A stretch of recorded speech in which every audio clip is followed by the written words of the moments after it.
Bud. Apa Hasanah? Aku senang kali lah Bud hari ini Bud. Dengerin aku ngomong apa sih Bud? Aku balasin ayang dulu. Emang kau aja yang punya ayang, aku pun juga punya walaupun belum sah. Sebentar ya. Bud. Tapi tahu nggak sih Bud? Apa? Cepet-cepet lah kau halalin kakak itu. Oh iya, kenapa rupanya? Enak loh kalau udah berumah tangga. Oh iya, kayak mana? Enak kali atau enak banget? Enak kali. Emang kayak gitu ya? Iya. Doain lah Hasanah, mudah-mudahan aku bisa nyusul kayak kau. Amin, secepatnya ya Budi. Tahun ini ya Budi. Amin, doain lah. Harus. Nanti bantu juga ya biayanya. Bud, Apa? aku seneng kali hari ini Bud. Kenapa kau seneng kenapa? Kan di hari ini aku nggak selera makan kan Bud. Kayaknya aku cari-cari apa yang buat aku selera gitu ya kan. Tadi pagi aku belanja Bud. Belanja ke pasar? Di rumah tangga dulu. Beli sayur dan ubi aku. Aku rebus. Pakai sambal belacan. Abis itu pakai ikan asin Bud. Ikan asin? Oke. Ternyata kalau kau nggak selera makan, itu aja udah membuat kau bahagia kan? Iya, itu langsung nafsu makanku bertambah. Sampai tambah Budi. Tapi emang sering, maksudnya makan makanan yang kayak gitu tuh emang sering kayak makan ikan asin, dadu itu. Sering ya Budi, kalau nggak selera makan langsung. Aku tuh sering taruh di toples, ku goreng ikan asin untuk kalau nggak selera makan langsung ku makan aja. Aduh, inilah Hasan makan. Hasan tahu nggak sih, kalau misalkan kita terlalu berlebihan mengonsumsi ikan asin itu dampaknya apa? Apa ya Bud? Nggak tahu kan? Nggak tahu. Tuh, kalau yang aku baca di artikel itu bisa memicu terjadinya kanker nasofaring loh. Ini serem ya Bud ya? Ya makanya, maksudnya kalau misalnya mau makan ya udah sekedarnya aja, tapi janganlah tiap hari, janganlah kalau misalnya nggak selera makan langsung pakai ikan asin, begitu ikan asinnya beragam pula itu ya, mulai dari yang kecil yang besar sampai yang jumbo, sampai yang jumbo gitu ya kan? Nah makanya, pantes lah kau kering kayak gini. Nggak kering Rupanya juga dari makanan juga terbukti. Tapi ya udahlah ya, nanti kan bisa diupdate. Aku harus masakannya. cari-cari menu lain baru. Benar, makanya selain ikan asin. selalu di With Doctor, jadi banyak ilmu yang bisa kita dapatkan tuh. Kamu juga sering nanti konsultasi kalau misalkan makanan sama dokter Hilna bisa. Oh bisa ya, itu kan spesialis gizi kan? Benar, makanya chat aja beliau. Oke. Tapi ya udahlah ya, kita sapa dulu. Iya benar banget. Hari ini kan nggak disapa. Senang sekali kami hari ini kembali hadir menjumpai pemirsa tentunya dalam program kesayangan kita bersama, apa kalau bukan di Dokter Hidup Sehat untuk Anda dan kita semua. Nah pemirsa, balik lagi tentunya kita akan memberikan banyak sekali informasi menarik dan terupdate tentang kesehatan langsung dari ahlinya. Dan mengingat kita saat ini masih di Rumah Sakit Adam Malik, jadi pastinya narasumber kita adalah dokter-dokter hebat yang ada di Rumah Sakit Adam Malik. Benar banget. Ya, kan? Tentunya hari ini kamu menghadirkan dokter siapa Budi? Nah ini akan nyambung sama makanan yang kamu Sering konsumsi itu ya? sering konsumsi itu tadi. Berarti tentang kanker nasofaring Iya tadi ya? benar. Oke, Nah oke, jadi oke. hari ini kita akan berbagi informasi tentang tata laksana kanker nasofaring dengan radiasi. Wah, Oke. nggak sabar nih Mantep pengen kan, judul materinya. kita kan. Mantap, ada 2 variabel juga ya. Iya, satu tentang kanker, Benar dan banget. terapinya dengan menggunakan radiasi. Radiasi, oke. Nah saya mengundang dokter ini, beliau itu merupakan kepala instalasi radioterapi di Rumah Sakit Adam Malik Medan. Oke. Waduh, langsung Sudah nggak aja Budi, sabar? udah nggak sabar. Oke, langsung aja kita undang ada Dr. Muhammad Fauzi Siregar, spesialis onkologi radiasi konsultan. Wow, Ini dia Hasanah dokternya. wah keren banget ya Budi. Selamat pagi dokter. Boleh datang dokter. Wah, terima kasih loh dok, udah memenuhi undangan kita hari ini. Ya, sama-sama. Kita tahu ya, dokter Fauzi, jadwalnya padat banget. Di sela-sela jadwal yang padat bisa memberikan space ya kan untuk berbagi informasi di hari ini ya. Dokter ini teman saya dok, suka banget loh dok konsumsi ikan asin. Dia kalau nggak selera makan itu makannya ikan asin gitu, dan dia suka nyetok di toples katanya dok. Nah, Iya. Iya, jadi memang sebenarnya bukan nggak boleh ya. Jadi boleh kalau memang ya sekali-sekali gitu. ya. Jadi memang ada penelitian yang mengatakan bahwa ikan asin ya, makanan yang diawetkan itu ada hubungannya dengan beberapa terjadinya kanker tertentu. Serem ya, Dok, Terutama ya? apalagi kalau anak-anak ya. Nah, anak-anak kalau rutin makan itu, nah, itu lebih tinggi resikonya. Kalau orang dewasa masih lebih rendah, tapi kalau anak-anak dalam jangka waktu yang panjang itu akan lebih tinggi resiko. Lebih tinggi resiko kanker. Dan terkhusus juga Ya, kanker nasofaring. ya, Dok, ya. Nah, ya udahlah, kita ngobrol lebih enak sambil duduk aja kali ya. Dok ya. Oke, silakan dokter. Nih, Hasanah kamu harus banyak nanya sama dokter Fauzi. Iya ya, biar nggak Nggak salah pola makan kamu. Jangan gara-gara makan ikan itu asin. jadi memicu yang lainnya kan, yang Oke. justru akan merugikan kamu sendiri. benar banget. Nah, pemirsa, sebelum kita ngobrol nih, kita mau ajak dokternya minum dulu tadi ya, Dok. Oke, Iya, silakan, dokter. Lebih afdol, dokter. Silakan, dokter. Nah, pemirsa, kita minum dulu. Begitu juga dengan pemirsa yang ada di rumah, ya sembari menyaksikan kita, jangan lupa diambil minumannya, makanannya, biar lebih enak lagi nih ngedengerin obrolan kita di sini. Tentunya makin betah, Budi. Bener. Ya kan, ada teman cemilan, teman tontonan, ya kan. Dokter, gimana kabarnya hari ini, dokter? Alhamdulillah baik. Alhamdulillah baik dan Terpancar sehat ya. aura kesehatan dari dokter Iya. Fauzi. Oh iya. Jadi kayaknya pasien kalau pengen konsultasi sama dokter belum nanya obatnya udah sehat Iya, dulu. udah sehat langsung begitu disapa gini ya kan. Oh iya ibu. Sakit keluhannya gimana? apa? Keluhannya apa? Oh enggak kok dok, saya mau pulang aja udah sembuh. Nggak jadi berobat.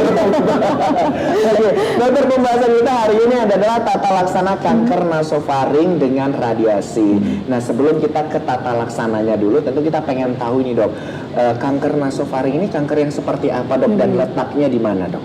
Ya, jadi kanker nasofaring ini adalah suatu kanker atau keganasan ya dari sel epitel yang melapisi rongga nasofaring.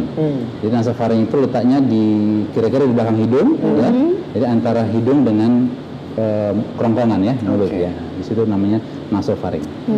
Memang nggak kelihatan ya. Makanya kadang-kadang terdeteksinya juga lebih sulit gitu karena dia di dalam. Di dalam gitu ya dok ya. Oke. Untuk apa ciri khasnya dokter? Ada nggak sih keluhan yang dirasakan pasien ketika mengalami kanker Ya, nasofaring? jadi memang ya itu kesulitannya memang kadang kalau pada stadium awal dia jadi keluhannya itu seperti Tidak ada gitu dok? bukan, ya bisa tidak ada kemudian menyerupai penyakit biasa lain misalnya batuk pilek gitu Oh, kan. Karena papil kan, ya dok ya? jadi keluhannya kan hidung tersumbat gitu ya, berulang sembuh kemudian datang lagi, kemudian telinga berdenging, nah, itu yang awal-awal. Kalau sudah semakin membesar tumornya itu baru dia misalnya keluar darah dari hidung, kemudian ada benjolan di leher dan sebagainya. Oke, baik. Nah, Oke. dok, saya pernah baca artikel gitu kan dok, kalau kanker nasofaring ini banyak di negara-negara Asia gitu dok. bener nggak, Termasuk kita Indonesia begitu ya dok. Ini karena apa ini dok? Apa karena kita apa ya? Musim? Ada pengaruh dengan demografi kita, musim, cuaca dan sebagainya, atau gimana nih dok? Ya, jadi memang kanker nasofaring ini agak unik ya. Jadi dia berhubungan dengan endemiknya di area tertentu ya. Jadi dari studi itu di Cina Selatan, Cina Utara enggak, justru Cina Selatan dan Asia Tenggara. Nah, memang Asia Tenggara itu kan ada hubungan kekerabatan secara genetik ke Cina Selatan. Jadi Cina Selatan dan Asia Tenggara. Jadi Indonesia juga termasuk. Istilah yang endemik. Jadi kalau kita lihat misalnya di Eropa, tidak ada kanker nasofaring, hampir tidak ada ya. Jadi kalaupun ada ya mungkin orang Pernah Asia tinggal yang di Asia, jadi uniknya seperti itu. Iya seperti itu. Untuk Tapi kalau memang faktornya itu ya itu banyak beberapa ini ya tesis ya, ada yang bilang mengatakan berhubungan dengan faktor makanan, ada juga dengan genetik. Tapi itu juga masih belum bisa dijelaskan secara pasti ya. Oke, masih terus dilakukan pengujian ya dok ya. Oke. Nah, tadi dok kan udah di-spill sedikit, mungkin tanda dan gejala yang lain dok yang bisa kita waspadai nih. Ya. Jadi kalau di awal itu saya sampaikan tadi ya, biasanya hidung tersumbat. Nah, kalau hidung tersumbat sering dan berulang itu perlu diperiksa. Kemudian mimisan, keluar darah dari hidung. Keluar darah dari hidung itu juga suatu alarm yang sudah penting tuh, keluar darah dari hidung. Nah, kemudian juga telinga berdenging. Telinga berdenging. Nah, yang kalau sudah lebih lanjut lagi biasanya keluhannya kadang mata juling. Oh, mata juling. Mata Dok, ya? juling. Pandangan ganda, ya, bisa pandangan ganda, kemudian saraf wajah bisa terasa kebas di wajah, kemudian muncul benjolan di leher. Nah, itu yang khas, yang paling sering juga muncul benjolan di leher. Itu sudah, artinya sudah ada penyebaran ke kelenjar getah bening kalau di leher. Oke, Dok, tadi kan di awal kita membahas tentang apa ya, karena suka hobi makan ikan asin ya, Dok. Iya. Itu faktor lain jenis makanan yang bisa memicu, Dok, kanker nasofaring ini, apalagi selain ikan asin, Dok? Ya, jadi kalau dari studinya itu kan dianggap makanan-makanan yang disebut dengan mengandung karsinogenik. Karsinogenik itu artinya makanan yang bisa memicu Terjadinya terjadinya kanker, kanker. Ya, salah satunya adalah makanan yang mengandung nitrosamin. Nah, jadi pada ikan asin, kemudian makanan-makanan yang diawetkan itu, dan itu juga banyak di Asia Tenggara dan Cina Selatan itu memang mengandung nitrosamin. Nah, jadi contohnya tadi seperti ikan asin, ya, kemudian makanan yang diawetkan, ya. Makanan kaleng itu juga termasuk, Dok? Nah, kalau makanan kaleng kan beda ya. Memang Diawetkan juga gitu. dia diawetkan, cuma kan itu dalam Sama-sama ya, sudah diawetkan. sudah di apa namanya lulus uji ya. Walaupun memang tetap kita harus waspada. Benar. Tidak boleh terlalu sering juga. Ya. Oke. Kemudian makanan lain tuh yang sudah ada dikatakan sebagai karsinogenik itu adalah makanan olahan seperti sosis. Oh, makanan siap saji ya, Dok? saji, ya. Orang langsung makan. Ya, jadi memang itu sudah masuk dalam kategori karsogenik ya. Sudah beberapa tahun ini sudah masuk dalam kategori karsogenik. Jadi harus hati-hati ya. Oke, baik. Nah, kalau dari segi epidemiologinya sendiri, Dok, ini kasusnya ini banyak terjadi pada laki-laki atau perempuan. Kemudian kalau dari segi usia gimana, Dok? Kalau dari segi usia biasanya paling banyak pada dewasa muda. Jadi kita memang cukup concern karena ini terjadi pada usia produktif. Oh, belasan tahun remaja juga Jadi bisa. dewasa muda, pertama dewasa muda ya mungkin 20-an ke atas ya sampai 40 gitu ya, Dok, ya? Sampai 50-an. Kemudian orang tua, kemudian juga bisa pada anak-anak. Tapi memang pada anak-anak lebih jarang. Jarang ya, Dok, ya? Jadi paling tinggi pada usia muda dan lebih dominan sedikit pada laki-laki. Oke. Oh, berarti laki-laki lebih tinggi ya, Dok, ya? Waduh, jadi was-was ini, Dok. Hati ya, Bu, ya. Juga gitu ya, Dok, ya? Kalau untuk faktor lainnya, apakah salah satunya merokok itu faktor pemicunya Ya, juga, Dok? jadi yang sudah paling tinggi dikaitkan itu pertama adalah adanya infeksi virus Epstein-Barr. Bukan Epstein-File ya, Epstein-Barr ya. Jadi Epstein-Barr, kemudian tadi merokok. Merokok ya, Itu juga faktor risiko. Kemudian kebiasaan minum alkohol, itu juga menjadi faktor risiko yang bisa memicu tadi. Oke. Dok, kalau kanker itu kan biasa kita tahu ada stadium-stadiumnya ya, Dok, ya? Iya. Kalau untuk kanker nasofaring ini dia ada berapa stadium dan kemudian yang direkomendasikan untuk dilakukan radiasi itu yang kanker stadium berapa? Gitu? Jadi stadium itu ada beberapa sistem ya. Nah, kalau dalam kedokteran itu ada Stage juga ya, Dok? ya, sistem TNM, ada sistem yang ada lagi yang lain gitu ya. Nah, yang paling mudah untuk kita sampaikan ke masyarakat adalah stadium 1, 2, 3, 4. Empatnya nanti ada A, B, C. Oke. Nah, jadi memang pengobatan utama untuk kanker nasofaring ini adalah radioterapi atau radiasi. Nah, untuk stadium 1 bisa hanya dengan radiasi saja. Oke. Nah, jadi kalau stadium 1 artinya lokal ya, hanya terlokalisir di nasofaring itu. Belum ada pendesakan kemana-mana, belum ada penjarahan ke kelenjar getah bening. Nah, itu bisa hanya dengan radiasi. Tapi kalau sudah stadium 2, 3 dan 4 itu harus kombinasi antara radiasi dengan kemoterapi. Kemoterapi. Itu standarnya sekarang. Baik. Nah, jadi emang dari stadium 1 udah sangat disarankan Rekomendasi. langsung ya, Dok, ya? Iya. Di radiasi, Dok. Nah, mengingat bentuknya ini, Dok, kan di dalam tadi ya, Dok. Jadi prosesnya gimana itu, Dok?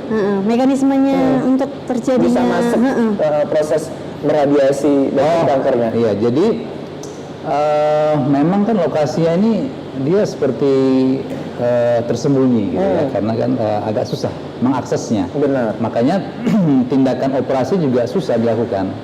Makanya pengobatan utamanya tidak bisa dilakukan dengan tindakan operasi karena lokasinya yang susah diakses. Nah, jadi dengan radiasi lah ini dilakukan. Nah, bagaimana meradiasinya? Nah, itu juga memang menjadi satu tantangan, apalagi dulu ya. Sebelum radioterapi berkembang dengan teknik yang lebih modern sekarang. Nah, jadi dulu karena kan di daerah kepala dan sekitar wajah dan leher ini banyak organ-organ yang penting. Benar. Ada mata, ada saraf-saraf, ada kelenjar-kelenjar ya. Nah, itu memang menjadi tantangan dulu, makanya dulu efek sampingnya pada saat radiasi lebih berat. Nah, namun seiring dengan teknologi yang sekarang semakin berkembang, efek sampingnya sudah bisa lebih diminimalisir. Artinya kita bisa memaksimalkan dosis radiasi ke tumor tadi yang di belakang ini, tapi daerah sekitarnya lebih minimal. Ya, jadi memang mungkin tetap ada dosis radiasi di mungkin sekitarnya tempat masuknya, tapi dia akan berfokus terkonsentrasi dosis radiasinya di tumornya. Oke, baik. Jadi kalau yang sekarang itu teknologinya sudah lebih ini ya dok ya, lebih update ya, lebih terbarukan ya. Baik. Nah, pemirsa tentunya kita masih punya beberapa segmen lagi ya, kita akan break sejenak. Jadi jangan kemana-mana karena nanti di segmen 2 ada paparan materi langsung nih dari Dr. Fauzi. Jadi jangan kemana-mana, tetap stay di With Doctor. Kita saksikan ini dia penampilan spesial dari Medical Band.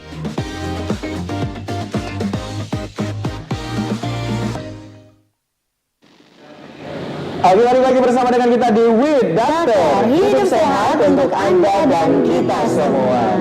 Pemirsa, kita masih bersama dengan Dr. Muhammad Fauzi Siregar, spesialis onkologi radiasi konsultan, dan tema kita masih sama, yakni tata laksana kanker nasofaring dengan radiasi. Tadi kita sedikit mungkin sudah berbincang ya Hasana dengan dokter hal-hal yang terjadi pada kanker nasofaring tersebut. Nah, dok, tadi kita udah spill sedikit ya bagaimana tentang tata laksana dan juga proses radiasinya. Nah, kalau untuk pengaturan dosisnya dan durasi radiasi tersebut, itu ada indikatornya nggak sih dok? Ya, jadi secara umum memang radiasi itu ada dosis tertentu ya. Nah, tentunya untuk Proses penyakit tertentu berbeda-beda ya. Nah, itu akan tergantung dari jenis kankernya, kemudian stadiumnya gitu ya.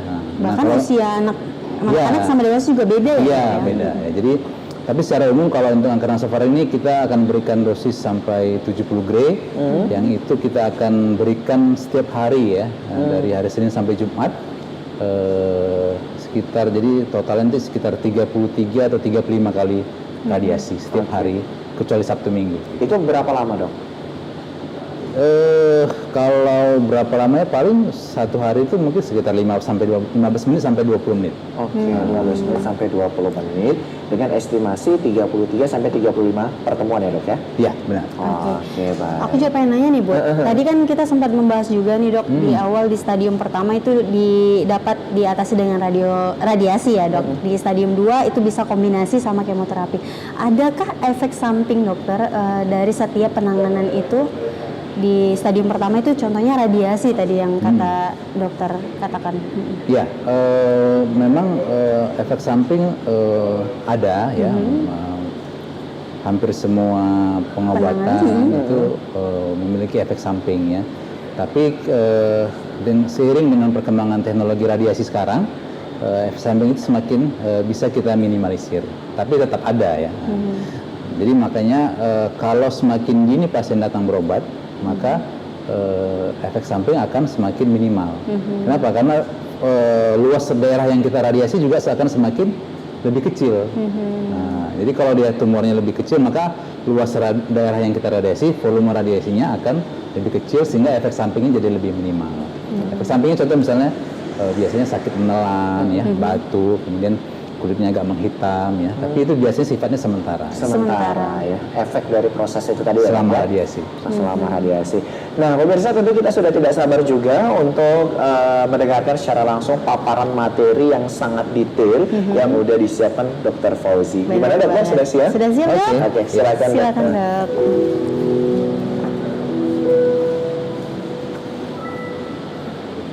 Ya, para pemirsa, saya akan coba jelaskan sedikit tentang bagaimana pengobatan kanker nasofaring dengan radiasi ya.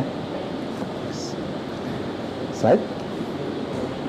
Ya, jadi kanker nasofaring itu adalah suatu kanker atau keganasan dari sel epitel yang melapisi rongga nasofaring ya, yang bersifat invasif. Dia dapat berkembang terus ke jaringan sekitarnya sehingga mendesak dan mengganggu jaringan sekitarnya ya. Dan juga ada saraf-saraf di sekitarnya ya. Kemudian juga bisa menyebar ke bagian tubuh yang lain yang jauh, misalnya ke paru, ke tulang, itu juga bisa terjadi. Nah, jadi kalau kita lihat secara anatomi, nasofaring itu ada di sini ya. Nasofaring ada di situ, di belakang hidung ya, antara hidung dengan rongga mulut. Jadi kalau muncul dia biasanya sepertinya di sini ya lokasinya. Jadi karena lokasinya yang susah diakses ya, jadi ada pemeriksaan-pemeriksaan tertentu yang harus dilakukan nanti untuk mendiagnosisnya. Next. Nah, mungkin tadi di diskusi sudah kita sampaikan bahwa insiden yang banyak terjadi kanker nasofaring ini di daerah Cina Selatan dan Asia Tenggara ya, termasuk Indonesia. Nah, jadi bahkan di Cina Selatan itu bisa terjadi insiden 80 orang per 100.000 penduduk ya. Jadi dalam 100.000 penduduk bisa terdapat 80 orang yang mengidap kanker nasofaring. Nah, ini banyak menyerang usia produktif ya, seperti sudah kita sampaikan tadi, dewasa muda ya, baru kemudian orang tua, dan kemudian juga bisa anak-anak walaupun jarang ya kalau pada anak-anak, dan laki-laki lebih dominan pada perempuan. Next. Apa gejala daripada nasofaring yang perlu kita waspadai? Yang pertama, hidung tersumbat, ya, yang berulang biasanya. Kemudian ada mimisan. Mimisan itu biasanya ada mengeluarkan darah, ya, itu menjadi suatu alarm penting, ya, apakah ada sesuatu kelainan di nasofaring. Kemudian telinga berdenging, ya, benjolan di leher. Kemudian pendengaran yang berkurang, sakit kepala, ya, mata juling, kemudian pandangan menjadi ganda. Dan juga bisa kadang wajah, terutama biasanya sebelah itu terasa kebas, itu bisa menjadi suatu tanda dari kanker nasofaring yang sudah mulai meluas ya. Next. Faktor risiko dari terjadi kanker nasofaring ini ada beberapa ya. Yang paling utama itu adalah adanya infeksi dari virus Epstein-Barr ya. Ini yang sudah diteliti, memang paling tinggi ini kaitannya dengan virus Epstein-Barr. Kemudian apalagi yang bisa memicu konsumsi merokok, konsumsi alkohol, kemudian konsumsi makanan yang tertentu ya, yang dianggap mengandung nitrosamin seperti ikan asin, makanan yang diawetkan. Itu kombinasi dari beberapa faktor ini bisa menjadi suatu faktor penting terjadinya kanker nasofaring. Next. Nah, kalau ada gejala-gejala gitu, apa yang kita lakukan ya? Kita harus memeriksakan diri ke dokter ya secepat mungkin ya. Supaya apa? Karena kanker ini secepat mungkin terdeteksi, maka akan semakin mudah pengobatannya ya. Kalau semakin lama kita obati, maka pengobatannya menjadi semakin kompleks dan semakin lebih susah untuk diobati. Bagaimana kanker nasofaring ditegakkan diagnosisnya? Pertama kita lihat dari anamnesa atau keluhan-keluhannya seperti yang saya sampaikan.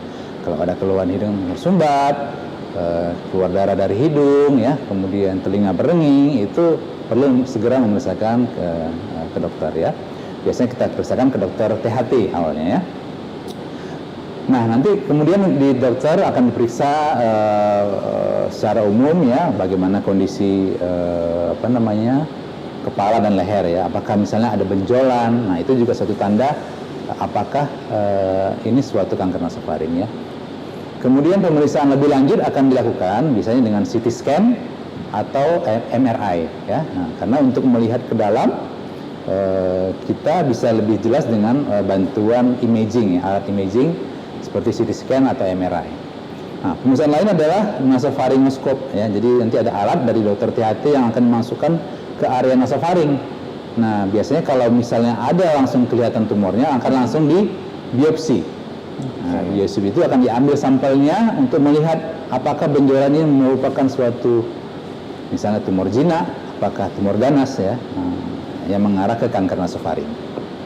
Nah, pemeriksaan lain yang mungkin di daerah di Indonesia belum lazim kita lakukan ada pemeriksaan kadar imunoglobulin daripada si virus tadi ya, Epstein-Barr virus, atau DNA titernya, tapi ini belum lazim. Jadi yang paling sering ini kita lakukan adalah yang anamnesa dari keluhan, pemeriksaan fisik, kemudian CT scan atau MRI, dan kemudian pemeriksaan nasofaringoskop ditambah dengan biopsi. Next. Nah, kalau terdiagnosa kanker nasofaring, bagaimana pengobatannya? Nah, kita tadi sudah singgung sedikit ya. Jadi pengobatan utama daripada kanker nasofaring ini adalah dengan radiasi atau radioterapi. Ya, kita tahu bahwa pengobatan kanker itu banyak ya, terutama yang paling utama itu biasanya operasi, radioterapi, dan kemoterapi. Tapi ada juga pengobatan sekarang yang sudah berkembang itu dengan targeted terapi, kemudian imunoterapi. Tapi kalau untuk kanker nasofaring masih standar pengobatan utamanya itu adalah radioterapi dan biasanya dikombinasikan dengan kemoterapi nantinya. Nah, jadi kalau pada stadium awal ya, stadium 1 yang hanya lokal terbatas di rongga nasofaring saja, belum ada pendesakan ke tempat-tempat lain, penyebaran invasi ke jaringan lain dan ke tempat lain, itu bisa dilakukan hanya radioterapi saja ya pada stadium 1.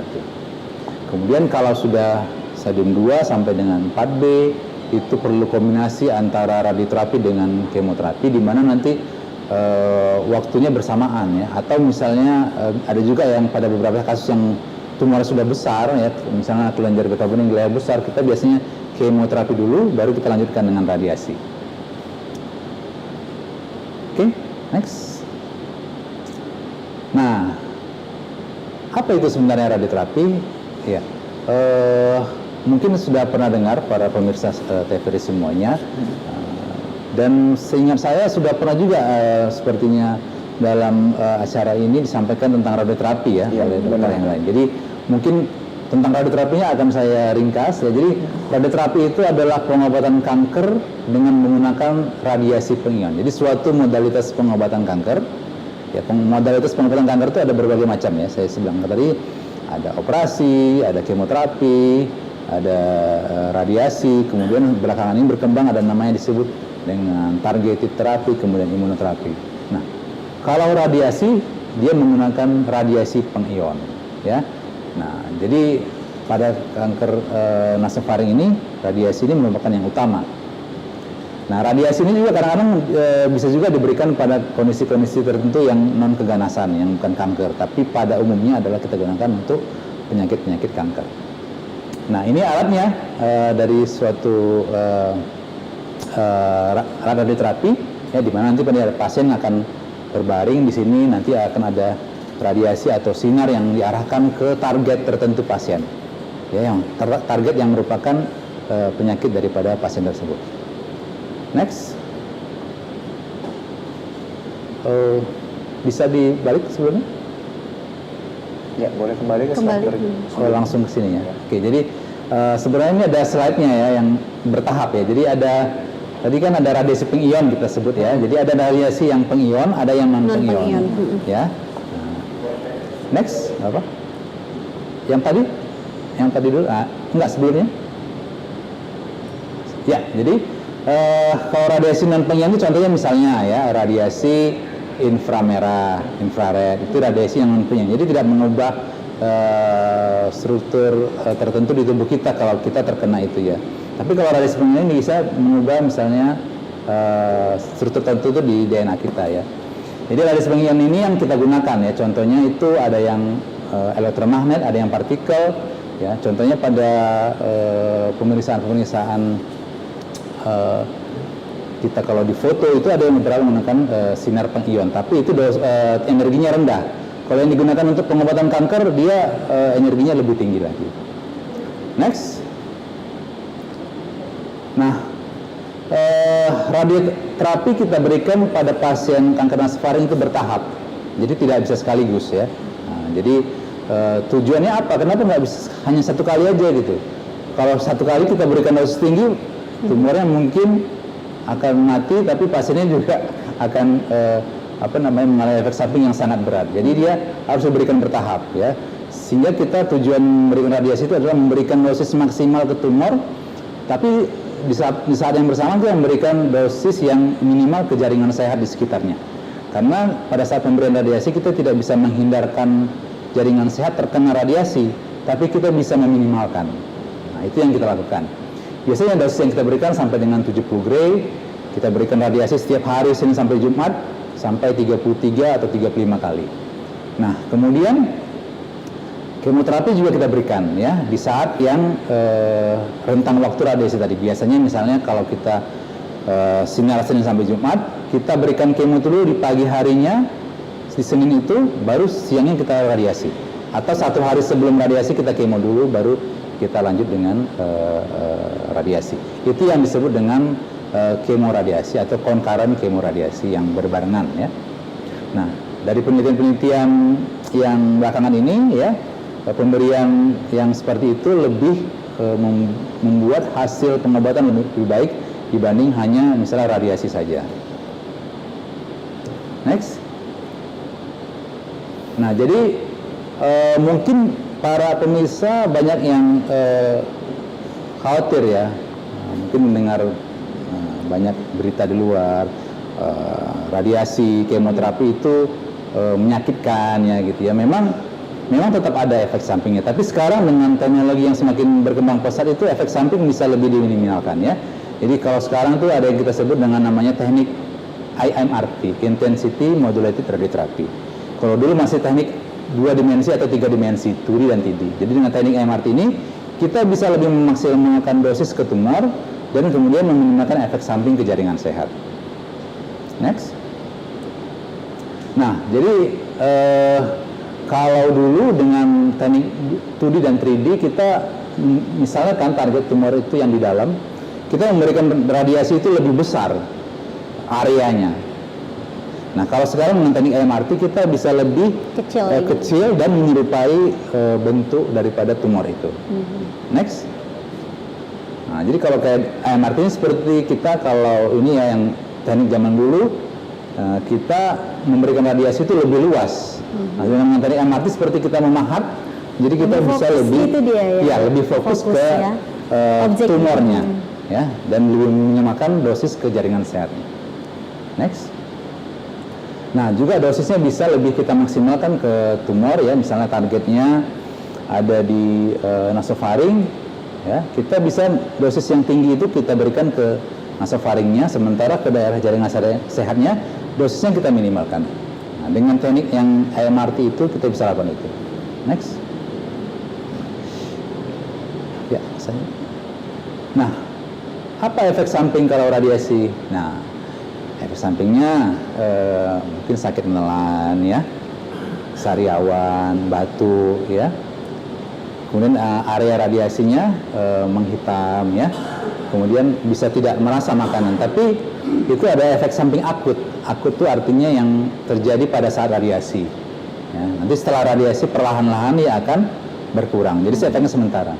Ada juga memang yang efek samping lanjut yang terjadi setelah radiasi berlangsung. Tapi ini biasanya lebih jarang terjadi. Walaupun bisa, tapi biasanya dengan teknik yang kita punya sekarang sudah lebih bisa kita minimalkan. Next. Nah, bagaimana hasilnya kalau kita radiasi? Nah, ini akan sangat bergantung dengan kondisi pasien juga ya. Misalnya stadium dia datang semakin dini, maka angka kesembuhannya akan semakin baik. Kemudian tipe kankernya juga ada beberapa macam, ada yang lebih mudah diobatin, ada yang lebih resisten dengan pengobatan.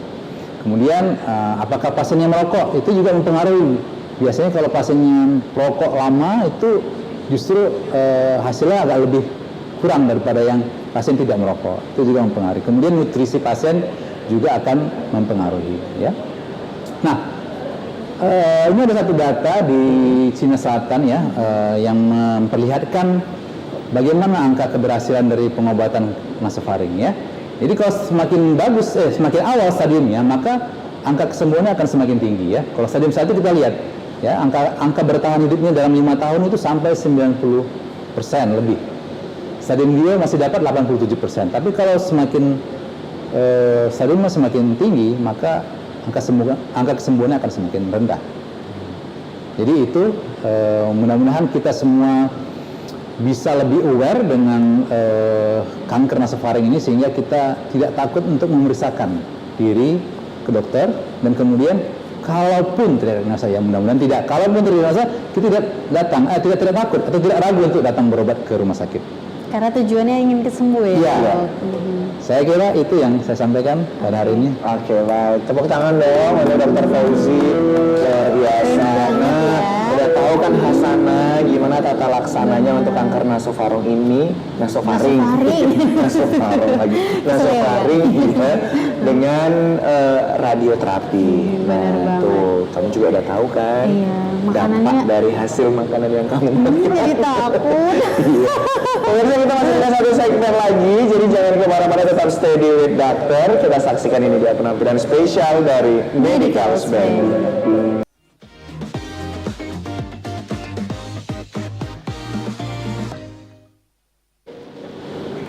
Ya pemirsa, tentunya masih bersama kami di With Dokter, hidup sehat untuk Anda dan kita semua.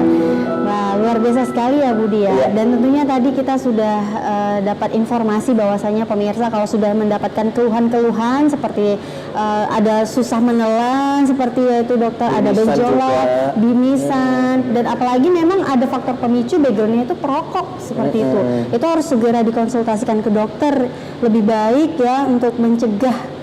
Jangan merokok intinya untuk yang laki-laki terutama. Stop ya kan. Stop. Banyak mudaratnya. Bener banget ya.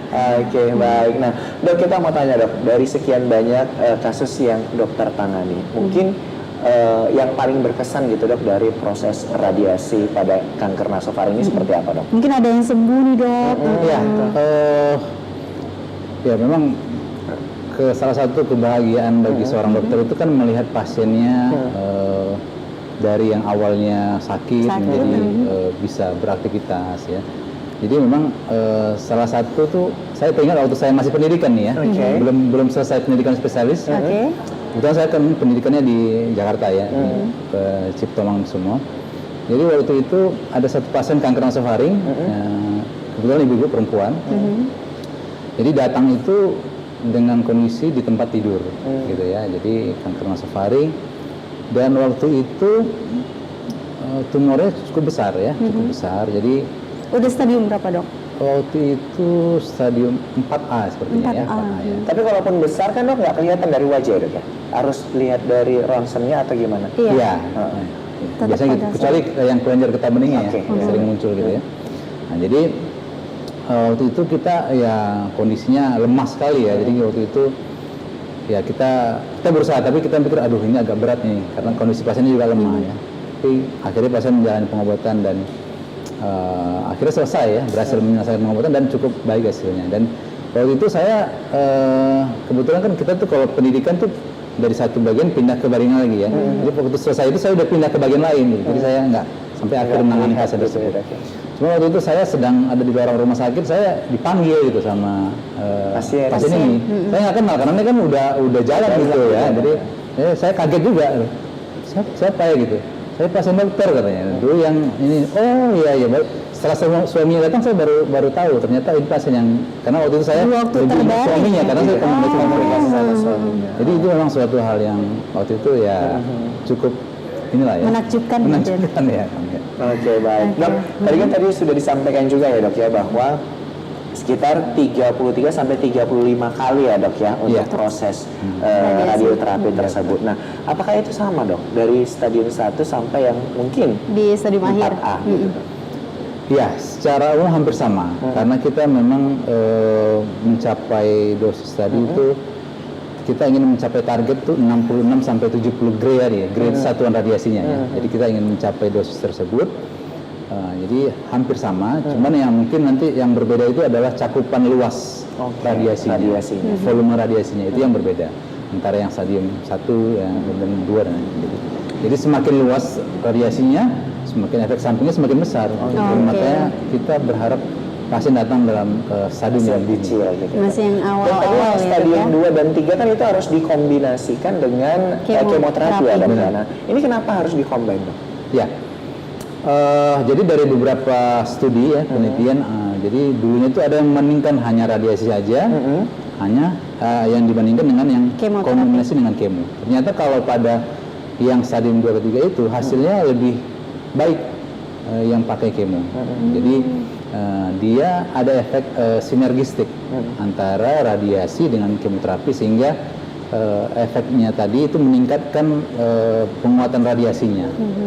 Jadi efeknya lebih meningkatkan kerusakan tumor akibat radiasi dengan adanya kombinasi dengan kemoterapi dibandingkan hanya radiasi saja.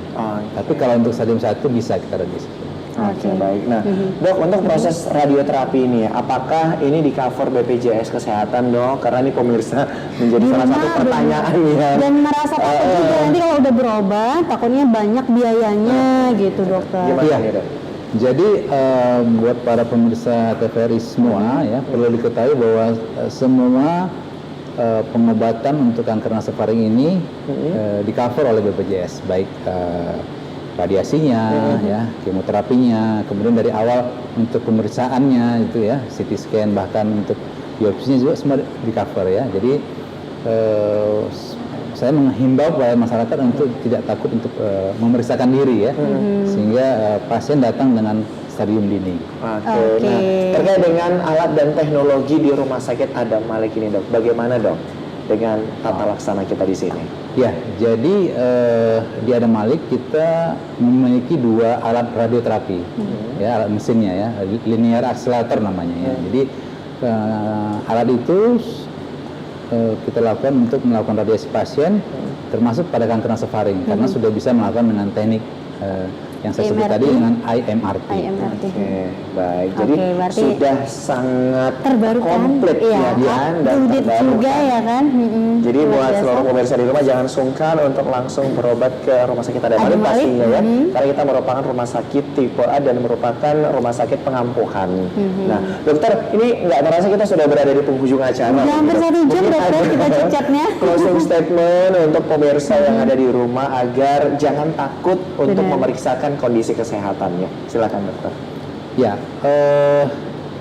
secara umum itu kanker itu adalah memang penyakit yang memang terdengar menyeramkan gitu ya, sehingga kadang-kadang pasien takut untuk memeriksakan diri. Tapi sebaliknya ya, kalau kita terlambat atau melama-lamakan untuk pemeriksaan itu, maka stadiumnya akan semakin tinggi. Stadium yang tinggi itu akan lebih kompleks dalam pengobatannya. Tapi kalau kita segera memeriksakan diri ya, kemudian kita datang dalam stadium yang dini, maka pengobatannya akan lebih mudah, lebih murah, dan angka kesembuhannya lebih tinggi. Jadi kuncinya adalah memang kita mendapatkan pasien dalam stadium yang dini, karena itu diharapkan masyarakat segera memeriksakan diri kalau ada keluhan-keluhan yang mengarah kepada kanker nasofaring. Oke, baik. Terima kasih, Dokter Fauzi. Luar biasa, dokter. Sudah berbagi ilmu kepada kita semua, dan tentunya pemirsa, kami juga ingin mengucapkan terima kasih kepada pemirsa yang selalu setia nih menyaksikan With Doctor, karena beragam informasi mengenai kesehatan langsung kita hadirkan dari para ahlinya. Jangan lupa saksikan terus With Doctor setiap Senin sampai dengan Jumat pukul 10 sampai 11 waktu Indonesia bagian Barat. Saya Muhammad Budi SR. Dan saya Sana pamit undur diri, sampai bertemu di acara With Doctor selanjutnya. Bye-bye.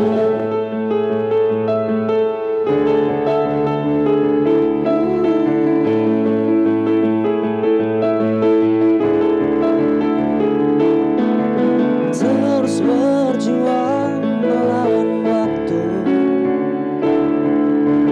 tak pernah pudar termakan usia.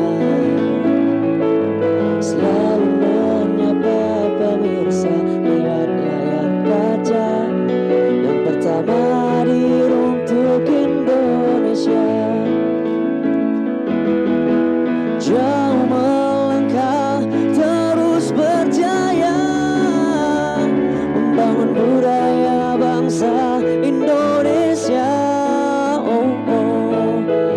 Kobarkan api semangat di dalam dada, sebagai media pemersatu bangsa. Tetap semangat, bergandeng tangan, satukan langkah bersama TVRI. Jayalah TVRI, jayalah untuk negeri, selalu di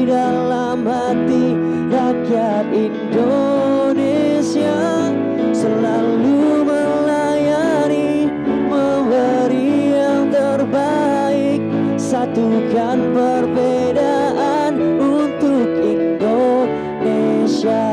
Jayalah TVRI, jayalah untuk negeri, selalu di dalam hati rakyat Indonesia.